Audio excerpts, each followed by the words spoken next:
হেই everyone, আপোনালোক সকলোকে পুনৰবাৰ মোৰ ইউটিউব চেনেলটোলৈ স্বাগতম জনাইছোঁ। আশা কৰিছোঁ আপোনালোক সকলোৰে খবৰ ভাল। আজি মই চিকেন পকৰা ৰেচিপি এটা লৈ আহিছোঁ। আশা কৰিছোঁ আপোনালোকে চাই ভাল পাব। আহকচোন কেনেকৈনো বনাইছোঁ চাওঁ। প্ৰথমে মই চিকেন অলপ লৈ লৈছোঁ।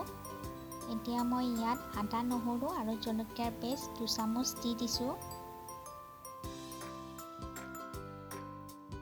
1 চামুচ মই জিৰাৰ গুড়ি দি দিছোঁ। জলকীয়াৰ গুড়ি মই 1 চামুচ দিছোঁ।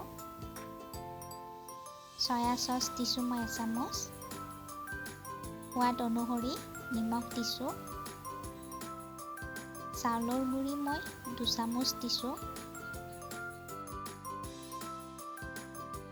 বেচন মই 2 চামুচ দিছোঁ।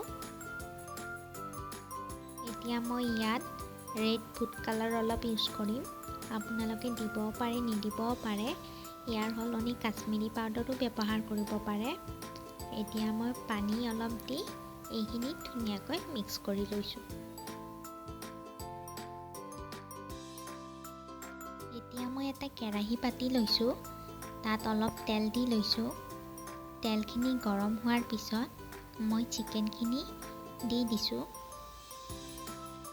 চিকেনখিনি মই অলপ টাইম ভাজি ল'ম যাতে ভালদৰে সিজে।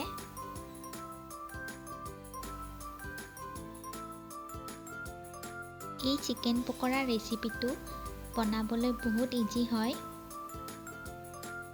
আপোনালোকে ঘৰতে বনাই চাবচোন।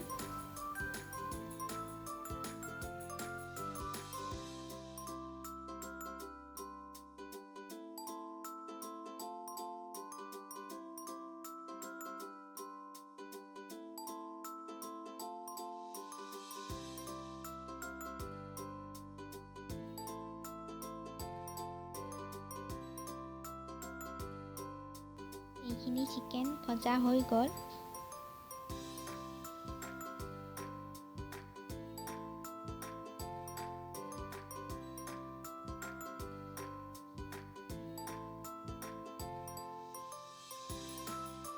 নেক্সট বাকী থকা চিকেনখিনি দি দিছোঁ।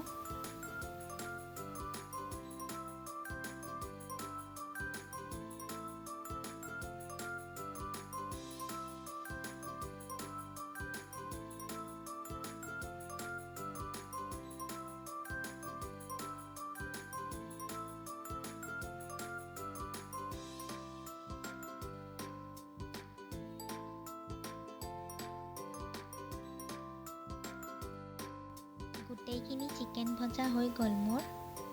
ভিডিঅ'টি চাই কেনেকুৱা পালে কমেণ্ট কৰি জনাব, লাইক কৰিব আৰু যদি আপুনি মোৰ চেনেলটোত নতুনকৈ আহিছে তেনেহ'লে আগলৈ ভিডিঅ'সমূহ পাবৰ কাৰণে ছাবস্ক্ৰাইব কৰি দিব। Thank U.